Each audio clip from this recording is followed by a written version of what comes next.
बहुत समय पहले की बात है। केशवनगर राज्य में आदित्य नाम का एक शिकारी अपने पत्नी बिमला के साथ रहा करता था। आदित्य के विवाह को कई वर्ष हो चुके थे, मगर अभी भी वो संतान के सुख से वंचित था।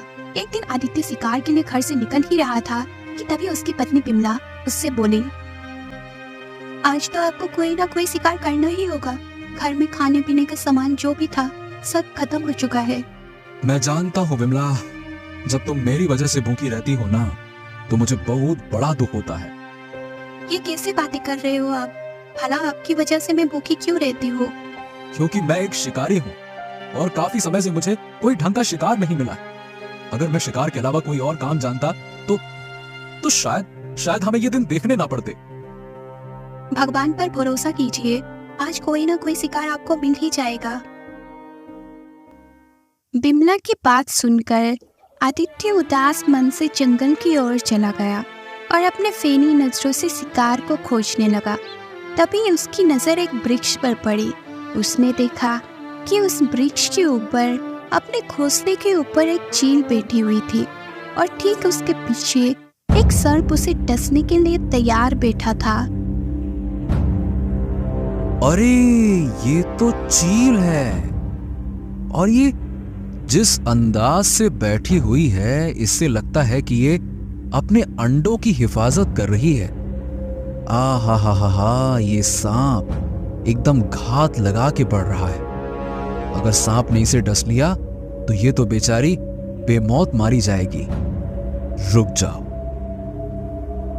इतना बोलकर आदित्य ने अपने तीर कमान में तीर चढ़ा दिया और उस सर्प के ऊपर वार कर दिया। कुछ ही देर में सर्प घायल होकर नीचे गिर गया और तड़प तड़प कर मर गया। अचानक वो चील आदित्य की ओर देखकर इंसानी आवाज में बोली, तुमने मेरी जान बचाई है, इसीलिए मैं तुमसे बहुत प्रसन्न हूँ। बोलो, मैं इसके बदले में तुम्हारी क्या मदद कर सकती हूँ? चील की जुबान से इंसानी आवाज सुनकर आदित्य पूरी तरह से डरता हुआ बोला, तुम तो एक चील हो, फिर तुम इंसानी आवाज में कैसे बात कर सकती हो? मैं एक विचित्र चील हूँ, लेकिन तुम्हें मुझसे डरने की कोई आवश्यकता नहीं है। मैं तुम्हें कोई नुकसान नहीं पहुँचाऊंगी। तुमने तो मेरी जान बचाई है। बोलो, मैं तुम्हारी क्या मदद कर सकती हूँ? अब मैं मदद करने की कीमत नहीं लेता। तुम तो बहुत ही अच्छे इंसान मालूम पड़ते हो, फिर तुम शिकारी क्यों बने? क्योंकि मुझे शिकार करने के अलावा और कोई काम नहीं आता। और वैसे भी अच्छे इंसानों की भगवान परीक्षा अधिक लेते हैं। शादी के कई वर्षों बाद भी मेरी कोई संतान नहीं हुई। अगर मेरी कोई संतान होती तो मुझे शिकार करने की जरूरत नहीं पड़ती। मैं एक मायावी चील हूँ, मेरी बात ध्यान से सुनो। तुम मेरे घोंसले पर जो 2 अंडे देख रहे हो, ये कोई मामूली अंडे नहीं, बल्कि विचित्र जादुई अंडे हैं। तुम इन दोनों अंडों को अपने घर ले जाओ। एक अंडे से एक गरीब पुत्र जन्म लेगा जो सच्चाई का देवता होगा, और दूसरा अंडे से एक राजकुमार जन्म लेगा जो वीरों का वीर, बड़े दिलवाना होगा।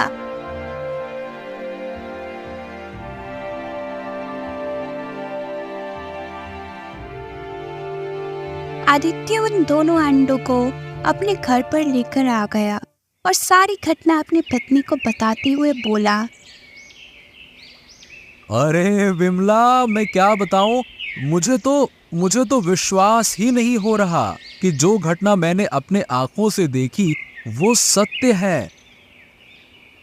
हाँ, तुम्हारे हाथ में ये 2 अंडा बता रहा है कि तुमने जो कुछ भी देखा है वो सब सत्य है।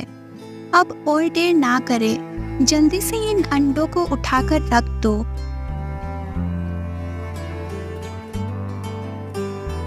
आदित्य ने जैसे ही वो अंडे रखे, अचानक अंडों का आकार बड़ा होने लग गया और दोनों अंडे फूट गए। अंडों के फूटते ही दो शिशुओं की किलकारियां आदित्य और बिमला के कानों में गूंजने लगी। इसका मतलब वो मायावी चील सही बोल रही थी। ये दोनों अंडे तो वाकई चमत्कारी निकले।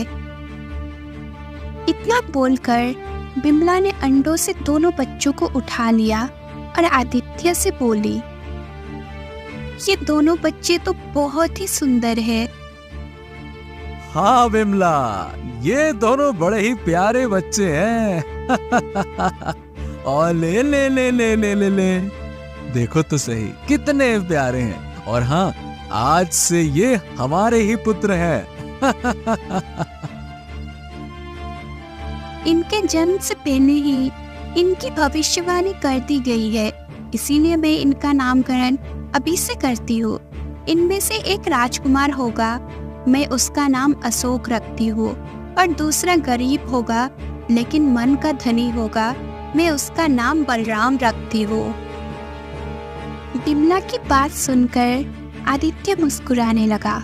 समय इसी तरह बीतता रहा और बिमला अपने दोनों पुत्रों के मुंह में इस कदर डूब गई कि वो ये भूल ही गई थी कि उसके दोनों पुत्र उसकी कोख से नहीं बल्कि अंडों से जन्मे हैं।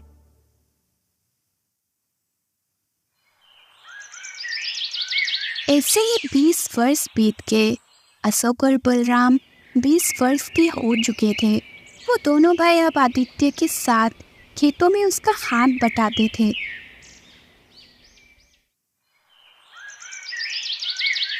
एक दिन वो दोनों अपने पिता के साथ खेत में बैठे हुए थे कि तभी एक व्यक्ति दौड़ता हुआ वहां आकर आदित्य से बोला, अरे आदित्य, हाँ आदित्य, अरे अरे तुमने कुछ सुना क्या भाई? अरे रुको रुको रुको, क्या हो गया? तुम इतने घबराए हुए क्यों हो? अरे सारे केशव नगर में भय का माहौल छाया हुआ है भाई। अरे जब से तांत्रिक ने महाराज विक्रम की पुत्री का अपहरण करने की धमकी दी है ना, अरे क्या बताऊं, अरे पूरे राज्य में सैनिक तैनात कर दिए गए हैं। अरे रे रे रे रे, ये राजा विक्रम भी ना, इसको तांत्रिका जादूगरनी से बिल्कुल नहीं उलझना चाहिए था। उसके बारे में तो सभी जानते हैं कि वो काली विद्या की रानी है। अरे चुप चुप चुप चुप, तुम्हें ऐसा नहीं कहना चाहिए आदित्य। अरे तुम जानते हो ये तंत्रिका ने कितने मासूम और निर्दोष लोगों का खून पिया है। हाँ बात तो सही है, लेकिन ये तुम भी अच्छी तरह से जानते हो कि तंत्रिका का मुकाबला बड़े से बड़ा साधु भी नहीं कर सका।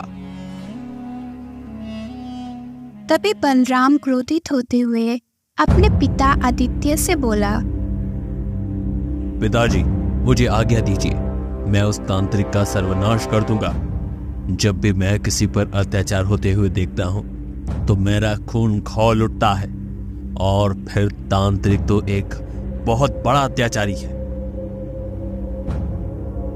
अरे देखो भाई, सीधी सी बात, तंत्रिका का अंत तो मैं भी कर सकता, परंतु अगर महाराज स्वयं चलकर मेरे पास आए और मुझसे मदद मांगे, अरे भाई तभी तो मैं उनकी सहायता करूंगा ना। क्यों भाई, क्या मुझे सपना आएगा क्या? बलराम और अशोक की बातें सुनकर वो व्यक्ति मुस्कुराते हुए बोला, मुझे तुम दोनों की कौशल पर कोई शक नहीं है। व्यक्ति की बात सुनकर दोनों भाई मुस्कुराने लगे।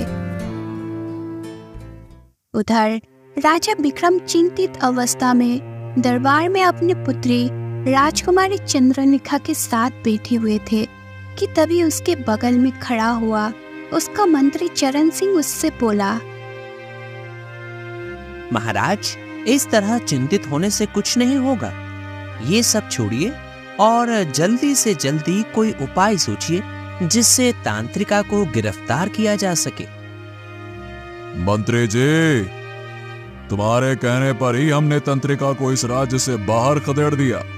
हमने सोचा था कि वो डर जाएगी, मगर ऐसा बिल्कुल नहीं हुआ। अरे उसने तो हमारी आंख के सामने हमारी पुत्री का अपहरण करने की धमकी दे दी है। महाराज, लगता है हमने तांत्रिका को राज्य से बाहर निकालने में जल्दबाजी कर दी।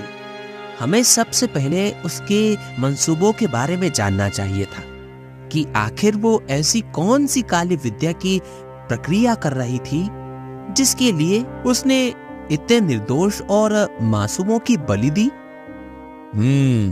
ठीक है, तुम बिल्कुल सही कहते हो मंत्री जी। पिताजी, अब तो सभी साधुओं ने भी मदद करने से इनकार कर दिया। कोई भी साधु तांत्रिका से मुकाबला नहीं कर सकता। तो क्या वास्तव में तांत्रिका मेरा अपहरण करके ले जाएगी? राजकुमारी चंद्रलेखा ने इतना कहा ही था कि तभी वहां पर एक स्त्री की भारी आवाज टकराई। तुम बिल्कुल सही कह रही हो चंद्रलेखा। मैं तुम्हारे महल से तुम्हारे ही पिता के सामने तुम्हारा अपहरण करके ले जाऊंगी और वो कुछ नहीं कर सकेगा। तभी महल के दरबार में काला धुआं फैलने लगा। अगले ही पल उस काले धुएं ने एक बूढ़ी औरत का रूप धारण कर लिया। वो बूढ़ी औरत भयानक मुस्कान से राजा विक्रम से बोली, मूर्ख राजा, तुझे क्या लगता था कि तू मुझे राज्य से निकाल देगा और मैं आंखें बंद करके बैठी रहूंगी? मुझे केवल एक बलि की आवश्यकता थी जो तूने मुझे नहीं लेने दी। अब वो बलि मैं तेरे बेटी से लूंगी और उसके बाद मैं अपने मकसद में कामयाब हो जाऊंगी। इतना बोलकर तांत्रिका काले धुएं में परिवर्तित हो गई और पूरे महल में काला धुआं फैल गया। अगले ही पल वो धुआं वहां से हट गया, लेकिन राजकुमारी चंद्रलेखा वहां से गायब थी। ये देखकर राजा चिल्लाते हुए बोला, मंत्री चरण सिंह, ये क्या हो गया? अरे देखा नहीं तुमने? तंत्रिका ने जो कहा वो करके दिखा दिया। अरे वो हमारी आंखों के सामने से हमारी बेटी का अपहरण करके ले गई। जाओ जाओ, जाकर सारे राज्य में जितने भी साधु हैं उन्हें यहाँ लेकर आओ। महाराज, सभी साधुओं ने अपने हाथ खड़े कर लिए हैं, केवल एक साधु के अलावा। परंतु उनके पास आपको चलकर जाना पड़ेगा। वो राजमहल में नहीं आते। हम अपने पुत्र की जान बचाने के लिए कहीं भी चलने को तैयार हैं। मंत्री जी बताओ, वो साधु हमें कहाँ मिलेंगे? कुछ ही देर में राजा विक्रम मंत्री चरण सिंह के साथ जंगल में घने वृक्ष के नीचे खड़ा हुआ था, जहाँ एक साधु उस वृक्ष के नीचे आंखें बंद करके बैठे हुए थे। अचानक साधु ने आंखें खोलकर राजा विक्रम की ओर देखते हुए बोला, मैं जानता हूं तुम यहाँ पर क्यों आए हो राजा। अगर आप सब कुछ जानते हैं तो फिर मेरी सहायता कीजिए साधु महाराज। महाराज, इस समय मैं आपको सिर्फ ये बता सकता हूं कि तांत्रिका आपकी पुत्री को लेकर कहाँ गई है, परंतु मैं स्वयं तुम्हारी पुत्री को बचाकर नहीं ला सकता। लेकिन इतना बता सकता हूं कि अगर तुम्हारी पुत्री को कोई बचा सकता है तो केवल इस संसार में विचित्र 2 युवक ही बचा सकते हैं जिन्होंने अपनी मां की कोख से जन्म नहीं लिया। ये सुनकर राजा विक्रम बुरी तरह से चौंकता हुआ बोला, क्या आप कहना क्या चाहते हैं साधु महाराज? उन्होंने अपनी मां की कोख से जन्म नहीं लिया है, तो फिर कैसे जन्म लिया है? ये जानने का अभी तुम्हारे लिए समय नहीं है महाराज। जाओ, जाकर ये ऐलान कर दो कि अगर कोई भी व्यक्ति तुम्हारी पुत्री को तांत्रिका के चंगुल से छुड़ाकर लेकर आएगा तो तुम उस वीर से अपनी पुत्री का विवाह कर दोगे। मैं जानता हूं कि संसार में केवल वो 2 युवक हैं जो तांत्रिका से नहीं डरते। वे दोनों तुम्हारी पुत्री को उसके चंगुल से छुड़ाकर जरूर लेकर आएंगे। उसके बाद तुम उन दोनों में से किसी एक से अपनी पुत्री का विवाह कर देना। अब ज्यादा सवाल मत पूछना महाराज, क्योंकि समय बहुत कम है। साधु का आदेश सुनते ही राजा विक्रम अपने मंत्री चरण सिंह के साथ अपने महल पहुंच गया और उसने सारे राज्य में वही ऐलान करवा दिया जो साधु महाराज ने कहा था। ऐलान सुनकर अशोक अपना घोड़ा लेकर कहीं जाने की तैयारी करने लगा कि तभी उसका भाई बलराम आकर उससे बोला, अशोक, तुम कहाँ जा रहे हो? अरे क्या तुमने सुना नहीं? महाराज विक्रम ने ऐलान किया कि जो कोई भी उनकी पुत्री को तंत्रिका के चंगुल से आजाद कर देगा वो उसका विवाह उस व्यक्ति से कर देंगे।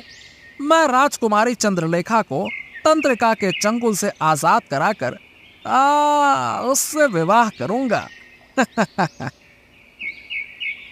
तभी वहां पर आदित्य और बिमला आ पहुंचे। लेकिन बेटा, ये तंत्रिका तो बहुत ही ज्यादा खतरनाक है। अब चाहे जितनी भी खतरनाक हो, मुझे उससे डर नहीं लगता। तुम अकेले नहीं जाओगे, मैं भी तुम्हारे साथ चलूंगा। देखो भाई, अगर तुम भी मेरे साथ चलोगे तो राजकुमारी चंद्रलेखा को बचाने में हम दोनों दावेदार हो जाएंगे। फिर तो राजकुमारी चंद्रलेखा को हम दोनों में से किसी एक को ही चुनना होगा। नहीं भाई, मुझे चंद्रलेखा से विवाह नहीं करना। मैं तो बस तुम्हारी मदद करने के लिए तुम्हारे साथ चलना चाहता हूँ, और मुझे तांत्रिका को मारकर बहुत ही ज्यादा प्रसन्नता होगी, क्योंकि उसने बहुत से गरीब और निर्दोष लोगों की बेवजह जानें ली है। कुछ ही देर में दोनों भाई वहां से चले गए। उन दोनों को जाते हुए देख बिमला आदित्य से बोली, कैसे पिता है आप? आपने दोनों बेटे को रोका क्यों नहीं? आप जानते हैं कि तांत्रिका कितनी खतरनाक है। अगर मेरे दोनों बेटे को कुछ हो गया तो मेरा क्या होगा? शायद तुम भूल गई हो बिमला कि हमें ये दोनों पुत्र कैसे प्राप्त हुए थे। अब हमारे दोनों पुत्र अपनी अपनी मंजिल की ओर बढ़ चुके हैं। अब आगे क्या होगा ये तो भाग्य ही बता सकता है।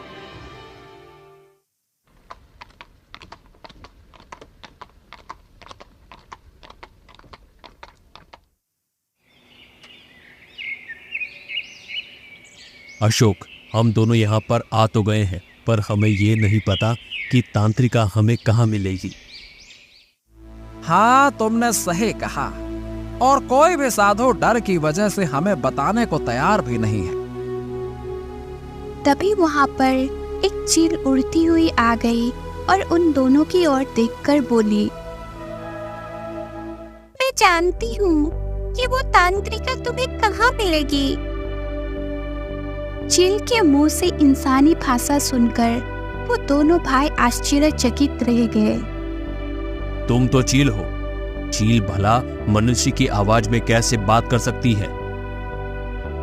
मैं कोई साधारण चील नहीं, बल्कि एक विचित्र चील हूँ। कैसी विचित्र चील है? हम दोनों कुछ समझे नहीं। समझने और समझाने का समय अभी नहीं है। मैं केवल तुम दोनों को ये बताना चाहती हूँ कि तुम दोनों साधारण नहीं हो। अगर इस संसार में तांत्रिका का मुकाबला कोई कर सकता है तो वो केवल तुम दोनों हो। मगर तांत्रिका को तुम दोनों एक साथ मिलकर ही मार सकते हो। और वो कैसे? जब तुम तांत्रिका के काले महल के अंदर पहुंचोगे तब तुम्हें तांत्रिका की कोई भी बात नहीं सुननी है। तुम दोनों में से एक उसकी चोटी पकड़ लेना और दूसरा उसका चोटी में आग लगा देना। जैसे ही उसकी चोटी में आग लगेगी उसकी मृत्यु हो जाएगी, क्योंकि उसकी जान उसकी चोटी में है।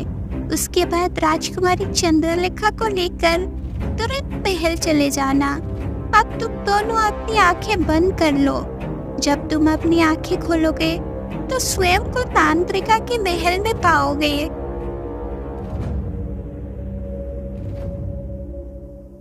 दोनों भाइयों ने अपनी आंखें बंद कर ली। कुछ क्षणों बाद जब उन्होंने अपनी आंखें खोली तो उन्होंने खुद को एक विचित्र महल के अंदर पाया। सामने एक भयानक बूढ़ी स्त्री खड़ी थी जो उन्हें घूर रही थी और ठीक उसके बगल में डरी सहमी राजकुमारी चंद्रलेखा खड़ी हुई थी। वो बूढ़ी स्त्री कोई और नहीं बल्कि तांत्रिका थी। वो गुस्से से उनकी ओर देखकर बोली, तुम दोनों कौन हो और यहाँ कैसे आ गए? जहाँ तक मैं जानती हूँ किसी इंसान में इतनी ताकत नहीं है कि वो मेरे महल के अंदर घुस सके। तांत्रिका की बात का उन दोनों भाइयों ने कोई जवाब नहीं दिया और अशोक तुरंत जाकर तांत्रिका का चोटी पकड़ ली। ऐसे करते ही तांत्रिका खुद को लाचार महसूस करने लगी।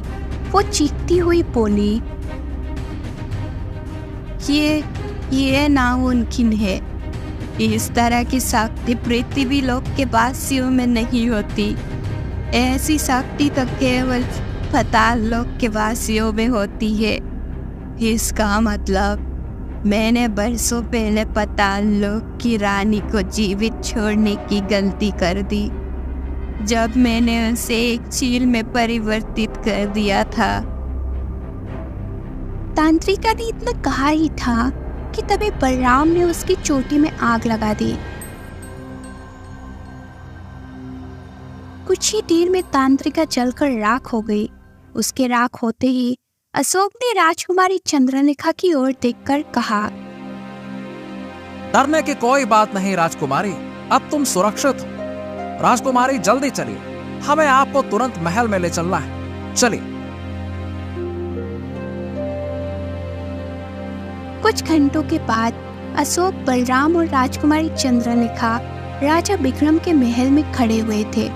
राजा विक्रम अपनी पुत्री की ओर देखकर चौंक पड़ा। महाराज, मैं आपकी पुत्री को तंत्रिका के चंगुल से आजाद करा के ले आया हूँ और तंत्रिका को भी मैंने समाप्त कर दिया। ये सुनकर राजा विक्रम बुरी तरह से चौंक पड़ा और अपने आप से बोला, क्या? लेकिन साधु महाराज ने तो कहा था कि मेरी पुत्री को तंत्रिका के चंगुल से केवल वही छुड़ा सकता है जिसने अपनी माँ के कोख से जन्म नहीं लिया हो। इसका मतलब ये दोनों भाई वही हैं। इतना बोलकर राजा विक्रम अशोक और बलराम की ओर देखकर बोला, मैं तुम दोनों के माता पिता से मिलना चाहता हूँ। मैं तुम्हारे माता पिता को सम्मान से अपने महल में बुलाना चाहता हूँ। कुछ ही देर में आदित्य और बिमला महल के दरबार में खड़े हुए थे। राजा विक्रम आदित्य की ओर देखकर बोला, मुझे साधु महाराज ने बताया था कि मेरी पुत्री को तंत्रिका के चंगुल से केवल वही दो युवक छुड़ा सकते हैं जिन्होंने अपनी माँ की कोख से जन्म नहीं लिया होगा। तुम्हारे दोनों पुत्र न केवल मेरी पुत्री को तंत्रिका के चंगुल से छुड़ाकर लाए, बल्कि उन्होंने तंत्रिका को भी समाप्त कर दिया। वाह! जिसे बड़े से बड़े साधु भी समाप्त नहीं कर पाए। चलो, अब बताओ आखिरकार इसका रहस्य क्या है? राजा विक्रम ने इतना कहा ही था कि तभी वही चील उड़ती हुई महल में पहुंच गई और रंग बिरंगी किरणों के साथ एक सुंदर स्त्री में परिवर्तित हो गई। ये देखकर राजा विक्रम आश्चर्य में पड़ गया। सुंदर स्त्री राजा विक्रम की ओर देखकर बोली, राजा विक्रम, उस साधु महाराज ने सच कहा था। दरअसल ये दोनों मेरे पुत्र हैं। तुम्हारे पुत्र? अब मैं कुछ समझा नहीं। बरसों पहले तांत्रिका ने पाताल लोक पर शासन करने के लिए निर्दोष लोगों की बलि राक्षसों को भेंट चढ़ानी शुरू कर दी थी।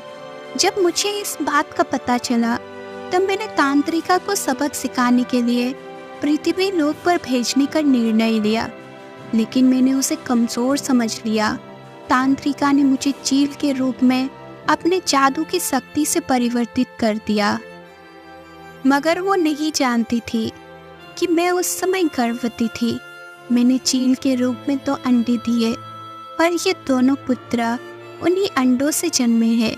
अपनी काले जादू की शक्ति के बल पर तांत्रिका इतनी ताकतवर हो गई थी कि पृथ्वी लोक का कोई भी मनुष्य उसे समाप्त नहीं कर सकता था। लेकिन मेरे दोनों पुत्र ने अपनी साहस और ताकत से उसे समाप्त कर दिया। तभी वहां पर वही साधु जो वृक्ष के नीचे बैठा था रंग बिरंगी किरणों के साथ प्रकट होकर राजा विक्रम से बोला, महाराज, ये स्त्री सही कह रही है। जब ये चील के रूप में थी तब ये मदद के लिए मेरे पास आई थी और मैंने इसे इंसानी आवाज में बोलने की शक्ति दी। साथ ही मैंने इसे बताया था कि इसके अंडों से इसके 2 पुत्र जन्म लेंगे और वही 2 पुत्र तांत्रिका को समाप्त कर सकते हैं। उसे अपने पुत्रों को किसी ऐसे मनुष्य को सौंपना होगा जिनके दिल में दया की भावना हो। पाताल लोक की रानी ने यही किया। इतना बोलकर वो साधु वहां से गायब हो गया। पाताल लोक की रानी अपने दोनों बेटों की ओर देखकर बोली, समय आ गया है बेटा पाताल लोक लौटने का। तुम दोनों पाताल लोक के राजकुमार हो, इसीलिए मैं तुम्हें ले जाना चाहती हूँ। नहीं, मेरे माता पिता इसी पृथ्वी लोक के हैं और मैं यहाँ से कहीं नहीं जाऊंगा। आपने भले ही मुझे जन्म दिया है माँ, लेकिन मेरी परवरिश पृथ्वी लोक में रहने वाले इंसानों ने की है, इसलिए मैं भी नहीं जाऊंगा। पाताल लोक की रानी मुस्कुराती हुई वहां से गायब हो गई। उसके गायब होते ही राजा विक्रम मुस्कुराते हुए दोनों भाइयों से बोला, तुम दोनों ने मेरी बेटी की जान बचाई है। बताओ, तुम दोनों में से कौन मेरी बेटी के साथ विवाह करना चाहता है? मैं आपकी पुत्री के साथ विवाह करना चाहता हूं महाराज। और महाराज, मैं अपने माता पिता के साथ रहकर मेहनत करके अपना जीवन जीना चाहता हूं। बलराम की बात सुनकर राजा विक्रम मुस्कुराने लगा। कुछ ही दिनों में राजा विक्रम ने अपनी पुत्री चंद्रलेखा का विवाह अशोक के साथ कर दिया।